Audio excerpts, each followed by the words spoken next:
isso, que a água ela surge na narrativa, criou céus e terra, e a água entra.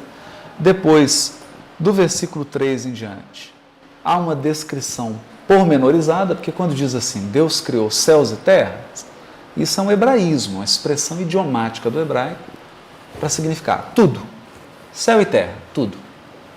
Não é? A gente também costuma dizer isso, né? É muito comum ver os casais dizendo, não, meu amor por você é maior do que a terra. Né?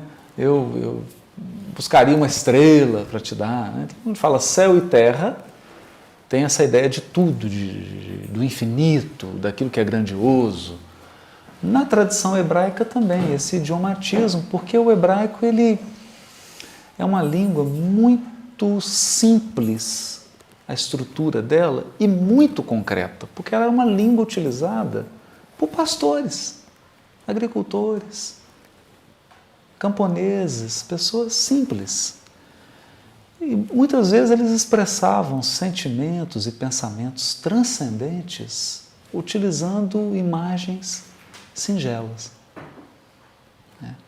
E quando a gente faz uma leitura da Bíblia sem fundamentalismo, sem literalismo, sem aqueles vícios do pensamento religioso, né, tradicional, quando a gente faz uma leitura como se fosse uma literatura, a gente percebe isso, que eles estão falando do mundo que os cerca.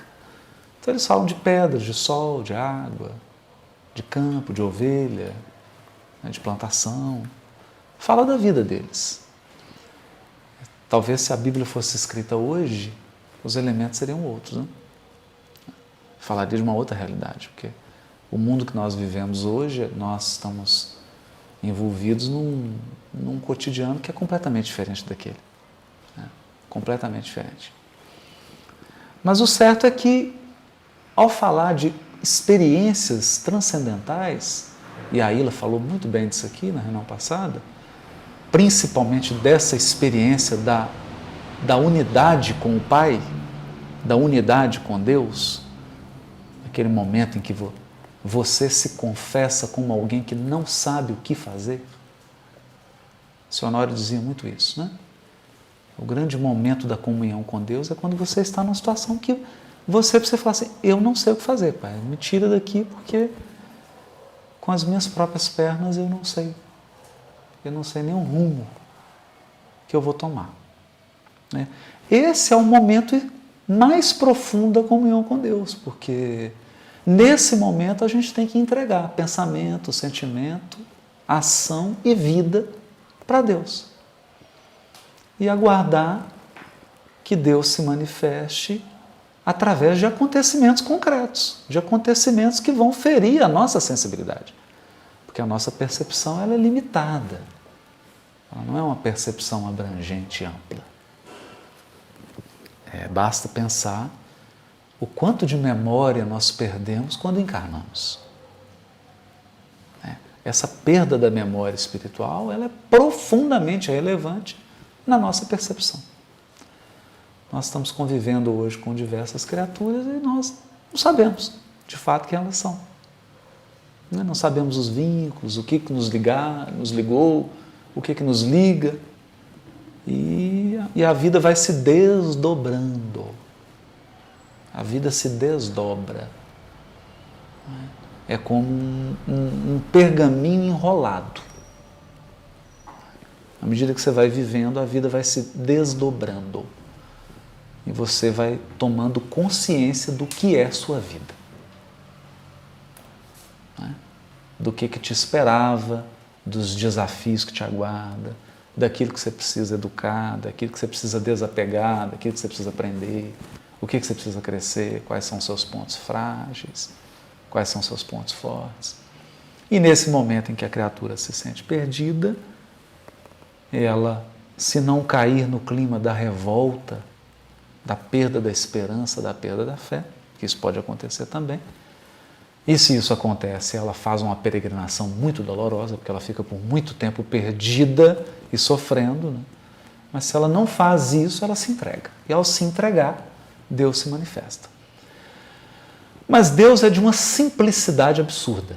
Deus é tão simples que é por isso que a gente não enxerga Ele.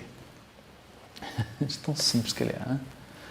Ele é tão simples porque ele se manifesta nas mínimas coisas. Nas mínimas coisas.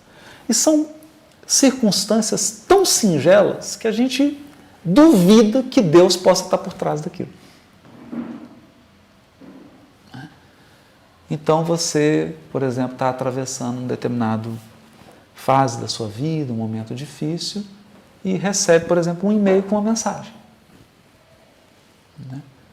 E aquela mensagem te coloca num ponto de reflexão, de pensamento, de sentimento que você nunca imaginava que entraria.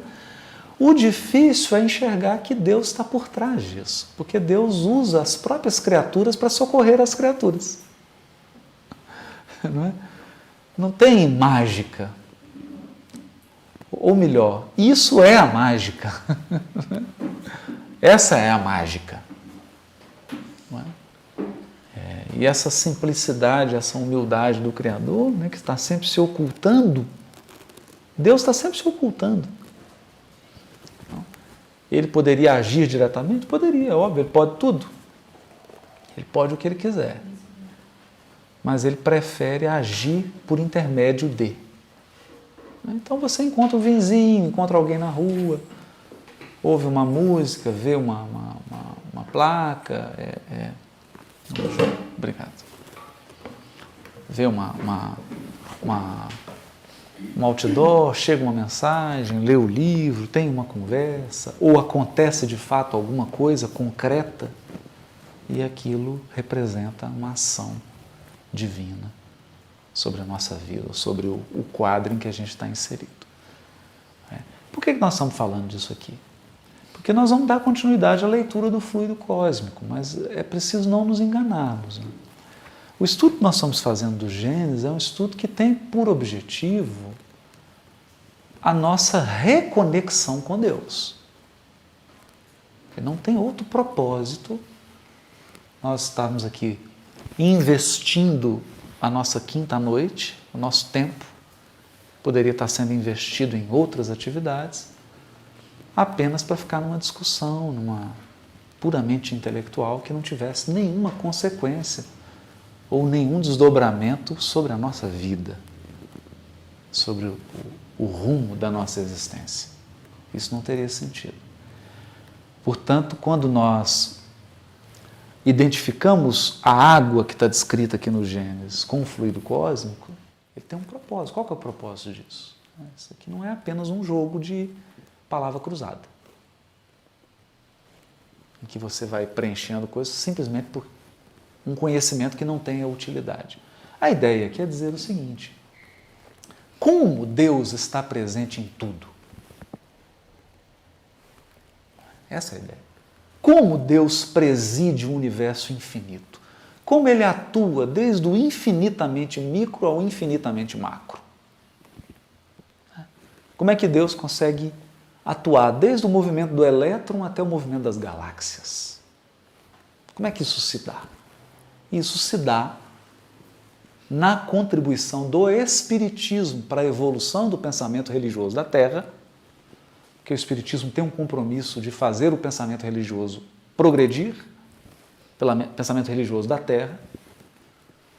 A grande contribuição da doutrina espírita é o conceito de fluido cósmico, a compreensão de fluido cósmico. Então nós selecionamos algumas coisas, vamos falar um pouco do fluido cósmico para a gente entender, conectar com a água aqui, e a água é um elemento interessante, a gente percebe que o Espírito de Deus paira sobre a água, mas ela não é descrita quando ela foi criada. E quando nós temos o grande e grave problema na criação, lembrando que isso aqui é tudo simbólico, né? Isso aqui é tudo uma metáfora. Nós não fazemos interpretação aqui fundamentalista, né? Quando a criação apresenta um grande problema, que é o problema do afastamento de Deus, porque o problema do paraíso de Adão e Eva, nós vamos estudar lá na frente, não é um problema de pecado. Né? Isso não tem essa palavra aqui. O problema de Adão e Eva é afastar-se de Deus. Perder a comunhão. Ou como disse a Ilha, trouxe aqui para a gente o texto O Castelo Interior de Teresa de Ávila. Você está numa posição central de comunhão com Deus e você começa a se mover num processo de afastamento de Deus. E quanto mais se afasta de Deus, o que você experimenta? Primeiro sentimento, medo. O primeiro sentimento é medo. Insegurança. Uma sensação de escassez, de perigo. E aí você passa a viver como se estivesse numa floresta abandonada. Então, o que você faz quando você está numa floresta abandonada, se sentindo abandonado? Você começa a agredir antes de ser agredido, começa a se defender, começa a lidar como se tudo fosse acabar. Então você precisa acumular loucamente, você se apega a tudo que tem, acha que tudo vai dar errado. E aí começam os elementos de fé, esperança, esses sentimentos vão... Você fala, não sei se eu estou antecipando uma pergunta, mas